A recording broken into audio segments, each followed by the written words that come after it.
শহরতলি local ট্রেনের যাত্রী ধারণ পরিকাঠামো বাড়ানোর কাজে বৃহস্পতিবার মধ্যরাত থেকে রবিবার দুপুর 2টো পর্যন্ত শিয়ালদহ স্টেশনের 1 থেকে 5 নম্বর প্ল্যাটফর্মের মধ্যে ট্রেন চলাচল সম্পূর্ণ বন্ধ থাকবে বলে জানিয়েছিল রেল কর্তৃপক্ষ, যার ফলে বহু ট্রেনই শিয়ালদহ থেকে যাতায়াত করবে না। অনেক ট্রেন বাতিল হয়েছে, যাত্রাপথও বদলেছে বেশ কিছু ট্রেনের। নমস্কার।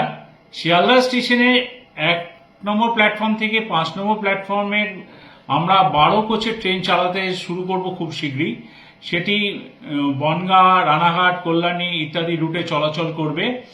সেই কারণে 6 এবং 7 মানে অর্থাৎ আজের মধ্যরাতে 6 এবং 7-এর মধ্যরাত থেকে 9 তারিখ দুপুর 2টো পর্যন্ত ব্যস্ত সময় এড়িয়ে আমরা কিছু ট্রেনের যাত্রাপথ শর্ট টার্মিনেট করছি, যার ফলে কিছু ট্রেনকে আমরা শিয়ালদায় নিতে পারছি না।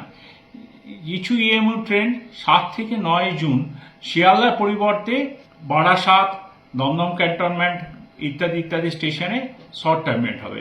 যেমন ধরা যাক, বারাসাতে আমরা 3টি আপ এবং 6টি ডাউন ট্রেনকে শর্ট টার্মিনেট করছি। দমদম ক্যান্টনমেন্টে 18টি আপ এবং 16টি ডাউন ট্রেনকে আমরা শর্ট টার্মিনেট করব। দমদম জাংশন স্টেশনে 37টি আপ এবং 37টি ডাউন ট্রেন। কল্যাণী স্টেশনে 15টি আপ এবং 14টি ডাউন ট্রেন। টালা স্টেশনে আমরা 3টি আপ এবং 2টি ডাউন ট্রেনকে শর্ট টার্মিনেট করব।